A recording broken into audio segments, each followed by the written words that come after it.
Fill in the blanks with the antonyms of the words given in the brackets. এই antonyms এই শব্দের অর্থ হলো বিপরীত শব্দ।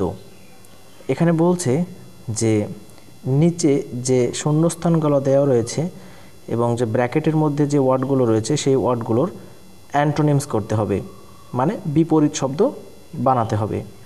তাহলে প্রথমেরটা বলছে there is a warm breeze blowing from the sea. তাহলে এখানে ওয়ার্ম এই শব্দটার অর্থ হচ্ছে আমরা জানি উষ্ণ বা গরম, তাহলে তার উল্টো আমাদেরকে করতে হবে। তাহলে এই জায়গাটাই হবে there is a cold COLD cold breeze blowing from the sea. তাহলে হয়ে গেল একটা। দুইয়েরটা বলছে his coat is white in colour. তাহলে এইখানে হবে his coat is white, white মানে আমরা জানি সাদা, তাহলে তার উল্টো হবে ব্ল্যাক, তাহলে আমাদেরকে ব্ল্যাক লিখতে হবে BLACK।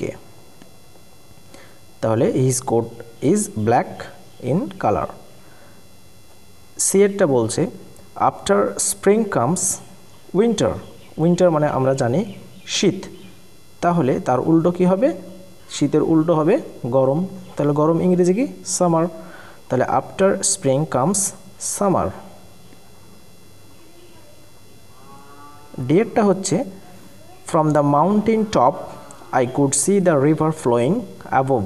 অ্যাবভ শব্দটার অর্থ হচ্ছে ওপরে, তাহলে আমরা ওপরে জানি, তাহলে তার উল্টো হবে বিলো, নিচে, তাহলে এখানে বিলো বসাতে হবে BELOW। তাহলে হচ্ছে from the mountain top I could see the river flowing below. এটা হচ্ছে I do not want to be early for the meeting.